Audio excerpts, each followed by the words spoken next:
விஜய் தரப்பினரை மிகப்பெரிய அதிர்ச்சிக்குள்ளாக்கி இருக்கிறது ஜனநாயகன் படத்தினுடைய விவகாரம். படம் முழுமையாக இப்போது பைரசியில் வெளியாகி இருக்கிறது அப்படிங்கிறது பெரும் அதிர்ச்சியை கிளப்பி இருக்கிறது. இது என்ன மாதிரியான விஷயமா பார்க்க வேண்டியிருக்கு? சினிமா துறையை அச்சுறுத்தக்கூடிய இந்த சட்டவிரோதமாக பதிவேற்றக்கூடிய அந்த மாஃபியா அதனுடைய கை இருக்கிறதா, அல்லது இதன் மீது தேவையில்லாமல் அல்லது அவங்களுடைய விஷயங்களை கொண்டு வந்து ஒரு கான்ஸ்பிரசியை அரசியல் ரீதியிலாக சுமத்தப் போகிறார்களா? விஜய் இன்றைக்கு காரைக்குடியில் ஏதாவது ஒரு விஷயத்தை பேசினார்னா இது அரசியல் சாயத்துக்கு உட்பட்டு குற்றச்சாட்டு வரப்போகிறதா, அல்லது முழுக்க முழுக்க சினிமா துறையின் பிரச்சனையா அப்படிங்கிற விஷயங்களுக்கு ஒரு தெளிவு கிடைக்கலாம். காரைக்குடிக்கு அவசரமாக அதனுடைய திட்டத்தின்படி பயணித்திருக்கிறார் விஜய். அங்கேயும் விபத்து அப்படின்னு ஒரு விஷயம் தொடர தொடங்கி இருக்கிறது. ஜனநாயகன் விவகாரம் உடனடியாக தற்போது வக்கீல் நோட்டீஸும் வந்திருக்கிறது. என்ன சொல்லப்படுகிறது, நடந்தது, விரிவாக அலசுகிறது இந்த செய்தி தொகுப்பு. ஜனநாயகன் திரைப்படம் மிக மிக முக்கியமான ஒரு விஷயமாக பார்க்கப்பட்டது. தாவேக்காவுக்கும் சரி, விஜய் அவர்களுக்கும் சரி. ஆனால் இன்னைக்கு திடீர் திப்புன்னு சொல்லி ஜனநாயகன் திரைப்படம் ஆன்லைனில் வெளியாகி இருக்கிறது. ஒரு திருட்டு விசிடின்னு சொல்லி அந்த காலத்தில் சொல்லுவோம். அப்படி ஒரு வெளியீடாக வந்திருக்கு. இதை எப்படி பார்க்குறது, எப்படி புரிஞ்சுக்கிட்டோம்? ரொம்ப ரொம்ப சிக்கலுக்குரிய துரதிருஷ்டவசமான ஒரு விஷயமாக தான் நம்ம அதை பார்க்கணும். ஒரு திரைப்படம் அப்படிங்கிறது சாதாரண ஒரு முதலீடு போடப்பட்ட தொழில் கிடையாது.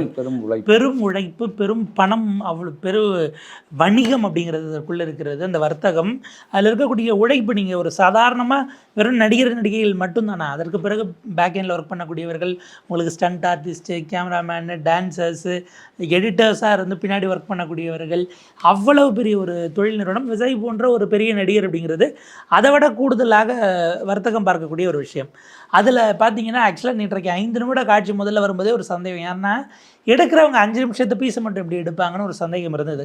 எப்பயுமே இந்த மாதிரியான படங்கள் ரிலீஸ் ஆகும்போது அதில் பார்த்திங்கன்னா அதனுடைய ஒரு ஒரு ஒரு கிளிம்ஸ் மாதிரி விடுவாங்க. இவங்க ட்ரெய்லர் ரிலீஸ் பண்ணுற மாதிரி திருட்டு விசிடியில் இந்த மாதிரி ஆன்லைனில் ரிலீஸ் பண்ணக்கூடிய இந்த வெப்சைட்ஸ் வச்சுருக்கிறவங்களும் ஒரு கிளிம்ஸை விட்டுட்டு தயார்படுத்துகிறாங்க, நம்மகிட்ட இருக்குது அப்படிங்கிறதுக்காக. அப்படி தயார்படுத்திட்டு அவங்க அதற்கு பிறகு நகர்த்தக்கூடியது தான் ஒரு பேட்டர்னாக செஞ்சுக்கிட்டு இருக்கிறாங்க அந்த பைரசி மாஃபியா அப்படிங்கிறவங்க. இதில் ஒரு விஷயமாகத்தானே இருக்கு வரும்போது அப்போ ஃபுல்லாக தானே இருக்குமோ? ஏன்னா அதில் பார்த்தீங்கன்னா அதில் இந்த ஓரத்தில் சில ரெஃபரன்ஸ் எல்லாங்கிற மாதிரிலாம் கொடுத்துருக்குறாங்க. ஏறத்தாழ சென்சாருக்கு போன காட்சி ஃபைனல் எடிட் அப்படிங்கிற மாதிரி தான் சொல்லப்படுது. எந்த ஸ்டேஜிலேருந்து எடுக்கப்பட்டதுங்கிறத பட நிறுவனம் தான் சொல்ல முடியும். ஏன்னா அது முழுக்க பைரசியில். இப்போ இதில் 2 கேள்வி எழுது. என்னென்னா, ஒன்று, இந்த துறை சார்ந்த இந்த பிரச்சனை மிக உச்சத்தில் இருந்த காலகட்டத்தில் துறையில் ஒரு மூத்த நடிகராக விஜய் தரப்பிலிருந்து அதற்கு என்ன மாதிரியான ஆதரவு கொடுக்கப்பட்டது? ஏன்னா இது உங்கள் சினிமாவே அறிக்கக்கூடிய ஒரு விஷயம். கடந்த காலத்தில் விஷால் போன்றவர்களோ இல்லை மற்றவர்களோ காவல்துறைக்கு போயிருந்திருப்பாங்க. இதுக்கு எதிராக ப்ரெஸ் மீட்ஸ் கொடுத்துருக்காங்க. ஒரு தீர்வை நோக்கி தள்ளுறதுல அந்த துறை சார்ந்தவர்களாக உங்களுக்கு குறைஞ்சபட்ச பொறுப்பு இருக்குது. அதை தாண்டி பணம் போட்டவங்க டிஸ்ட்ரிபியூட்டர்ஸ் நிலைமையை தான் இப்போ நம்ம யோசிக்கணும். நீங்கள் சோஷியல் மீடியா முழுக்க பார்த்தா இதில் பல ஆட்கள் கிளம்பி வராங்க. எப்படின்னா, ஒரு தரப்பு திடீர்னு என்ன பண்ணுறாங்க, உள்ளே நீங்கள் அவங்க இதுக்குன்னே ஒரு அக்கௌண்ட்டை க்ரியேட் பண்ணுறாங்க.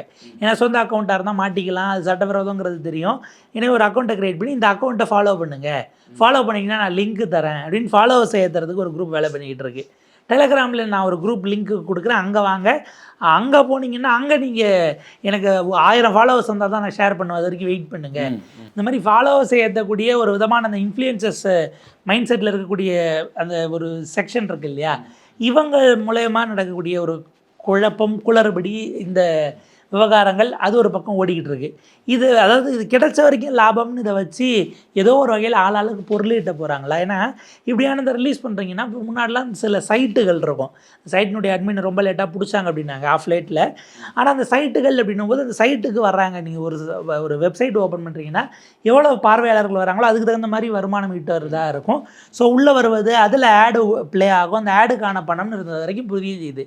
இப்போ இந்த மாதிரி டாரண்ட்டில் ஷேர் பண்ணுறதுனால யாருக்கு லாபம்னே நமக்கு உள்ளபடியே புரியல. திரைத்துறையை அரிக்கக்கூடிய ஒரு மிகப்பெரிய மாஃபியாவாக இது இருக்குது. இது ஒரு பக்கம். இன்னொரு பக்கம் ரொம்ப எளிமையான கேள்வி, திரைத்துறை தன்னை பரிசோதித்து கொள்ள வேண்டும். ஏன்னா உங்களில் வேலை பார்த்த யாரோ ஒரு ஆள் தான் அந்த ஃபுட்டேஜை எடுத்ததுலேருந்து ஹேண்டில் பண்ணி, ஏன்னா இது எடிட்டட் வெர்ஷனுங்கிற மாதிரி தான் சொல்கிறாங்க, செய்திகள் அப்படி தான் ரிப்போர்ட் ஆகுது. அப்போ எடிட் ஆகி ஃபைனல் வெர்ஷனுக்கு வருதுன்னா உங்கள் துறையில் இருக்கிற ஒருவருடைய உதவி இல்லாமல் இது வெளியில் வந்திருக்கவே முடியாது. நிச்சயமாக. ஸோ அப்போ நீங்கள் உங்கள் துறைக்குள்ளேயே அதற்கான வழிகளை வைத்து கொண்டு இதை ஊக்குவிக்கிறத தடுக்க முடியாத நெருக்கடிக்குள்ளே நீங்கள் இருக்கிறீங்களா? துறை மறுபரிசீலனைக்கு தங்களை ஒரு சுய பரிசோதனை உட்படுத்தி கொள்ளணும். இதற்கு பிறகு இதில் பொலிட்டிக்கல் ஆங்கிள்ஸாக பலரும் பேச ஆரம்பிச்சிருக்கிறாங்க. குறிப்பாக தாவேகாவினுடைய செய்தி தொடர்பாளர்களாக இருக்கக்கூடியவங்க, ஆதரவாளர்கள் சமூக வலைதளங்களை நீங்கள் இந்த லிங்க்கு கேட்கிற அந்த செக்ஷனில் விஜயனுடைய ஃபோட்டோவை டிபியாக வச்சுக்கிட்டு இருக்கக்கூடிய, இல்லை தாவேகாவுக்கு ஆதரவாக இயங்கக்கூடிய, தாவேகா கொடி வச்சிருக்கிறவங்களும் இருக்கிறாங்க, நிறைய இருப்பாங்க. அந்த இளைஞர்களுக்கு அது புரியல போல இருக்கு. அது தொழில் வியாபாரம் அதெல்லாம் பிரச்சனை இல்லை. தளபதி படத்தை நம்ம 3 மாதத்துக்கு முன்னாடியே பார்த்துருந்துருக்கணும். இவ்வளோ லேட் பண்ணிட்டாங்க, இப்போ வந்திருக்கு இல்லை பார்த்துருவோம், இவ்வளோ லேட்டாக ஏன் விட்டாங்கங்கிற மாதிரி கேட்பாங்க. இப்போ விஜய் தரப்பிலிருந்து அடிப்படையில் இதை எடுக்கணும், டீல் பண்ணணும் அப்படின்னா சட்ட ரீதியிலாக, அதை விட இன்னொன்று அவருடைய சொந்த ஃபேன்ஸ்க்கே அவரை பேச வேண்டியிருக்கு. படம் அப்படி வந்தால் பார்க்காதீங்க, தேட்டருக்கு வரைக்கும் வெயிட் பண்ணுங்கள், இப்படியான விஷயங்களை பதிவு பண்ண வேண்டிய தேவை இருக்குது, சூழல் உருவாயிருக்கோங்கிற ஒரு பாயிண்ட் இருக்குது. அந்த இடம் ஒன்று. அப்போ இதை கொண்டு போய் விஜயினுடைய திமுகவினுடைய இதில் ஃபிக்ஸ் பண்ணுற வேலையும் நடக்கிறது. அவருக்கு அந்த தொல்லை கொடுத்தாங்க, கரூர் சம்பவம், அதுக்கு பிறகு படத்தையே முடக்கி பார்த்தாங்க, பிறகு சொந்த வாழ்க்கையில் பிரச்சனையை உண்டு பண்ணாங்க. இப்போ அவருடைய ஃபேர்வெல் படத்தை சட்டவிரோதமாக ரிலீஸ் பண்ணிட்டாங்க, அவங்களே ரிலீஸ் பண்ணுறாங்க. அவங்களே இப்போ ரொம்ப எளிமையான கேள்வி. அவங்களுடைய அவர் செய்தி தொடர்பாளர் நினைக்கிறேன் ராம்குமார்னு இருப்பார், அவர் ட்விட்டரில் இதை போட்டிருக்கிறாப்புல சமூக வலைதளங்களில், கரூர் ஸ்டாம்பிட், சிபிஎஃப்சி, எஸ்ஓபி, தனிப்பட்ட வாழ்க்கை, இப்போ அவருடைய ஃபேர்வெல் ஃபிலிம், இதுக்கு மேலே வேறு என்ன இருக்குது அப்படின்னு அவர் போட்டிருக்காரு. இல்லை சார், நான் கேட்குறது இப்போ ஜனநாயகன் திரைப்படம் வந்தாச்சுன்னு சொன்னால் விஜய்க்கு அது ஒரு மாதம் உருவாக்கும், அரசியலுக்கு ஒரு லாபத்தை தான் ஏற்படுத்தும் அப்படின்னு சொல்லி தான் சொல்லிட்டு இருந்தாங்க. அப்புறம் ஏன் திமுக இதை வெளியிடணும்? ரொம்ப சிம்பிளுங்க. அதில் அந்த படம் அவருடைய கட்சி சார்ந்த அதில் பிரச்சாரத்துக்கு எடுக்கப்பட்ட படம்.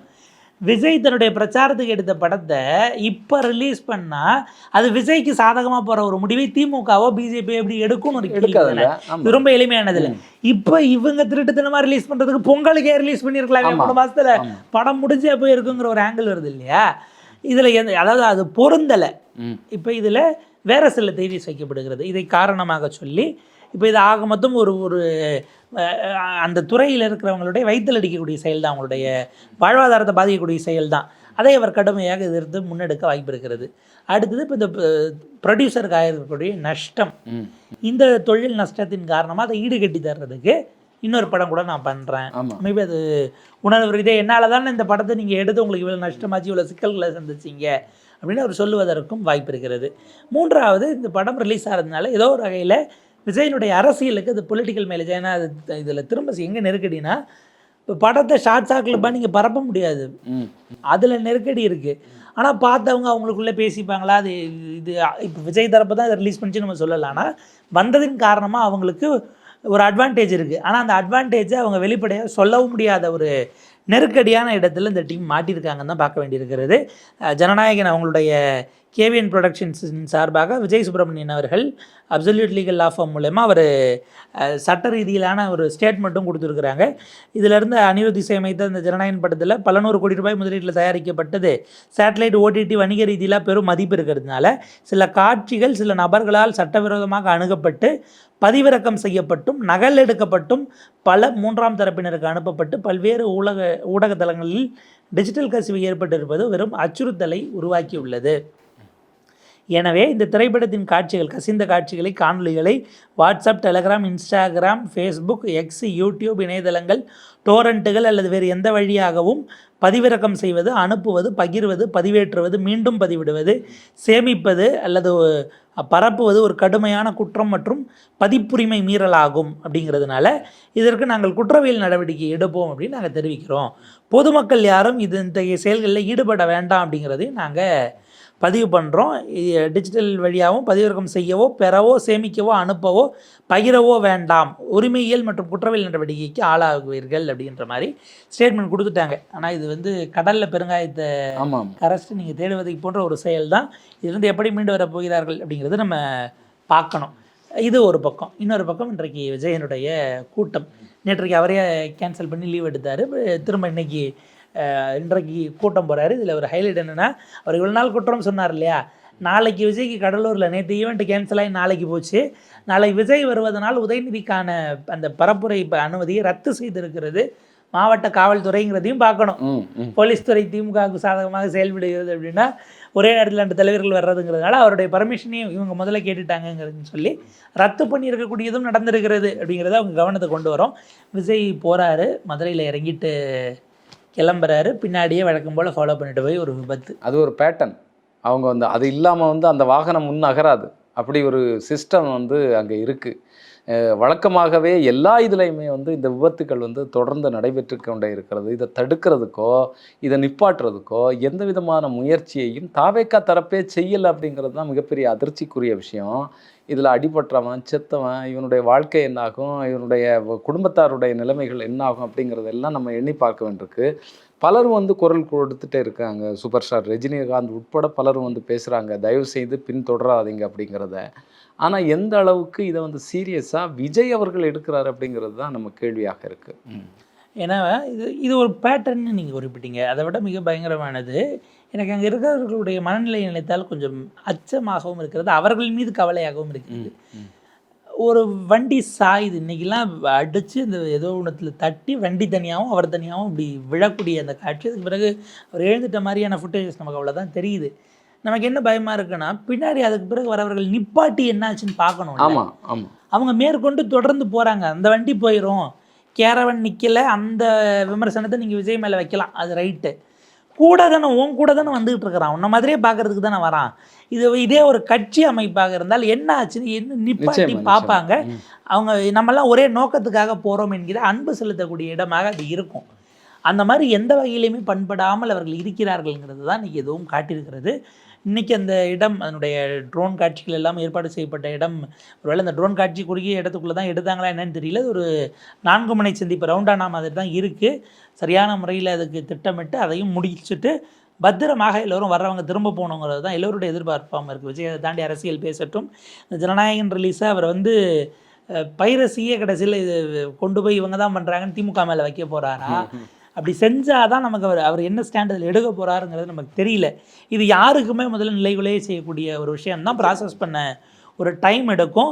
இப்படியான விஷயங்கள், அதாவது இவ்வளோ ஒரு பெரிய நடிகர், அவர் சினிமாவுக்கு வந்த பிறகும் கூட சொந்த துறை சார்ந்த விஷயங்களில் அவர் பல விஷயங்களுக்கு குரல் கொடுக்கல. கமலஹாசன் அந்த தமிழ்லேருந்து தான் கன்னடா வந்துச்சுன்னு அவர் சொல்லும்போது, அவருடைய அந்த தக் லைஃப் விவகாரத்துக்கு அப்போ பெரிய அளவுக்கு கன்னடாவில் அவருக்கு எதிர்ப்பு வந்த போதும் கூட சக நடிகராக அல்லது துறையில் ஒரு சீனியர் அப்படிங்கிற வகையில் அவருக்கு ஆதரவு தெரிவித்து விஜய் கருத்து சொல்லலை. அப்போவே அதுக்கு காரணம் என்ன சொன்னப்பட்டதுன்னா, இந்த ஜனநாயகனுடைய ப்ரொடக்ஷன் நிறுவனம் கர்நாடக நிறுவனம். ஆமாம் ஆமாம், அதனால் அவர் ஏதாவது ஆதரவாக கொடுத்தோம்னா அப்புறம் அந்த நிறுவனத்துக்கு பிரச்சனையாகும். நீங்கள் கன்னடா முதல்ல வர்ற, தமிழ் முதல்ல வந்துச்சுன்னு ஏதாச்சும் சொன்னோம்னாங்கிற அதில் ஒரு வணிகவியல் பார்வையும் பார்க்கப்பட்டது. அப்படி இல்லாமல் பல நேரங்கள்லேயும் கூட அவர் பல திரைப்படங்கள் கருத்து சுதந்திரம்ங்கிற பேரில் பிஜேபியினர் கொண்டு வரக்கூடிய படம் சார்ந்து அது உரிமை தானா இல்லை விஷம பிரச்சாரமா, வெறுப்பா, அவதூறா, இப்படி எதையுமே தெரிவிக்காமல் ஒரு உச்சாணி கும்பல உட்கார்ந்துருக்கிறவராகத்தான் அவருடைய பேட்டர்ன் இருந்தது அப்படிங்கிறத பார்க்குறோம். துறை சார்ந்த பிரச்சனைகளை அவர் அரசியல்வாதியாகி நாளைக்கு எம்எல்ஏ ஆகி எதிர்கட்சி தலைவராக இல்லை முதலமைச்சர் இல்லை அதுக்கு மேலே கூட அவர் போகட்டும். ஆனால் இன்னைக்கு சாதாரணமாக அந்த துறையிலிருந்து நீங்கள் வந்தவர், உங்களுக்கு இத்தனை ஆண்டு காலம் உங்களுக்கான அந்த புகழையும் இவ்வளவு பேரையும் பெற்றுக் கொடுத்திருக்கிறது அப்படின்னா அந்த துறைக்கான பிரச்சனைகளுக்கு நீங்கள் குரல் கொடுக்க வேண்டும். உங்களுக்கு கிடைச்ச இந்த ஒரு மோசமான ஒரு அனுபவத்தில் இருந்தாலும் நீங்கள் இது சார்ந்து சிஸ்டமிக்காக அப்படி எதிர்கொள்கிறது என்பதற்கு ஒரு எஸ்ஓபி, இப்படி கரூர் சம்பவம் அரசியல்வாதிகளுக்கு ஒரு எஸ்ஓபியை கொண்டு வந்ததோ, இந்த மாதிரியான டிஜிட்டல் மாஃபியா இதனுடைய எதற்கு களைவதற்கான ஒரு எஸ்ஓபி கொண்டு வந்தால் சரியாக இருக்கும் அப்படின்னு பார்க்க வேண்டியிருக்கு. பாப்போம். இது ஒரு மோசமான நாளாகத்தான் விஜயனுடைய ஆதரவாளர்களுக்கு போயிருக்கிறது. அவர் முதல்ல அஃப்கோர்ஸ் அது பைரசி கண்டுபிடிச்சவங்க எல்லாரும் கண்டுபிடிக்கட்டும், நடவடிக்கைகள் எடுக்கட்டும். தன்னுடைய ரசிகர்களுக்கும் பைரசியை பார்க்க வேண்டாங்கிறத அவர் ஊக்குவிக்கணும் என்பதை நம்ம இந்த காணொலியின் வாயிலாக அவருக்கு நம்ம கேட்டுக்கிறோம். என்ன நடக்கிறது, எப்படி போகுதுங்கிறத பொறுத்து பார்ப்போம். சட்ட ரீதியிலாக இந்த மாதிரியான விஷயங்கள் எல்லாம் எங்கேருந்து ஏற்றுறாங்க, எப்படி கண்டுபிடிக்கிறது ரொம்ப சிக்கலுக்குரியது. பல நேரங்களில் அவங்க VPN போன்ற விஷயங்களை பயன்படுத்தி வேறு நாட்டிலிருந்து போடுற மாதிரிலாம் அதை ரெக்ரியேட் பண்ண முடியும். அப்படியெல்லாம் போச்சு அப்படின்னா இன்னும் நெருக்கடி, சர்வதேச அளவிலான ஒருங்கிணைப்பு தேவை அப்படிங்கிற மாதிரி இருக்கும். காவல்துறைக்கும் இது ரொம்ப சிக்கலானது தான். இதனுடைய திசை வழி போக்கு அது குறித்து அடுத்தடுத்து நம்ம பேசுவோம்.